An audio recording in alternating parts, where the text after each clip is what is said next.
हमारे प्रभु एवं उद्धारकर्ता यीशु मसीह के सर्वश्रेष्ठ एवं अतुलनीय नाम में हिंदी अप्पम के सभी श्रोताओं का हार्दिक अभिनंदन। आज दिनांक 13 जुलाई दिन मंगलवार सन 2021 का मनन के लिए पाठ।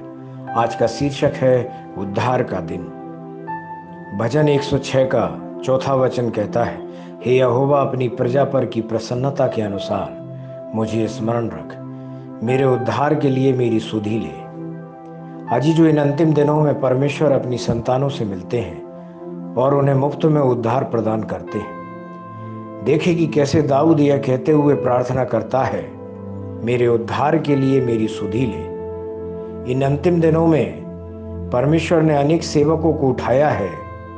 उद्धार के संदेश, मसीह के आगमन संबंधी संदेश और छुटकारे के संदेश हर जगह प्रचार किए जा रहे हैं। पवित्र आत्मा की वर्षा पूरे देश में डाली जा रही है।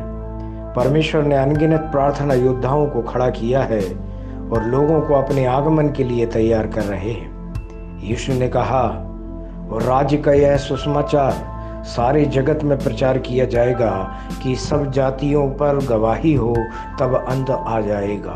मत्ती 24वें अध्याय का 14वां वचन। सुसमाचार का अधिक लोगों तक पहुंचना उनके आगमन के लिए महत्वपूर्ण संकेतों में से एक है। हमने कभी नहीं सोचा था कि हमारे पिता सुसमाचार के पूर्णकालिक प्रचारक बनेंगे। वह आयकर विभाग में कार्यरत थे। मेरी माँ भी सरकार के राजस्व विभाग में कार्यरत थी। लेकिन जब परमेश्वर ने उन्हें दर्शन देकर पूर्ण समय की सेवकाई में आने का आह्वान किया तो उन्होंने उनकी बात मानी। परमेश्वर ने उन्हें सेवकाई का भारी बोझ दिया जो उनकी सहन शक्ति से परे था। उन्होंने दिन रात आत्मिक पुस्तकें लिखी, उपवास प्रार्थना आयोजित की और सुसमाचार की सेवकाई भी की। पवित्र शास्त्र कहता है, इसलिए परमेश्वर ने अज्ञानता के समयों पर ध्यान नहीं दिया, पर अब हर जगह सब मनुष्य को मन फिराने की आज्ञा देता है। प्रेरितों के कार्य 17वें अध्याय के 30वें वचन में इस तरह से लिखा है, पिछला काल अज्ञानता का काल था। हमारे पूर्वज अज्ञानता के अंधकार में थे और मूर्तियों की पूजा कर रहे थे। परमेश्वर ने लोगों पर दया की, विदेशों से मिशनरियों को लाकर और उन्हें सुसमाचार सुनाने में मदद की। लेकिन अब आप प्रभु को जानते हैं और उनका आगमन बहुत जल्द होगा। इसलिए अपने पापों को यीशु मसीह के लहू से धोकर अपने पापों की क्षमा प्राप्त करें और जितना हो सके अपने आप को परमेश्वर की सेवकाई में समर्पित करें। एक दिन भी व्यर्थ न जाने दें। अगर पानी पहले ही बांध को पार कर जाए तो आंसू बहाने पर भी पानी को वापस भंडारण में नहीं ला सकते।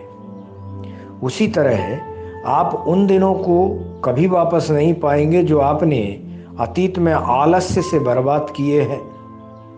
तो हम लोग ऐसे बड़े उद्धार से निश्चिंत रहकर कैसे बच सकते हैं? ऐसा इब्रानियों की पुस्तक 2 अध्याय के 3 वचन में लिखा है। परमेश्वर के प्यारे बच्चों, आप स्वर्ग जाते समय खाली हाथ नहीं जा सकते।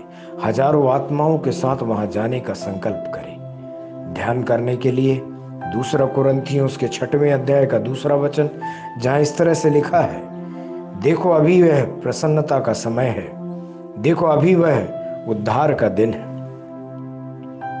परमेश्वर के वचनों को सुनकर, पढ़कर, मनन करके इनके अनुसार अपने जीवन को जीने पर परमेश्वर आपको आपके जीवन में सारी बातों में बहुतायत से आपको आशीष देवे।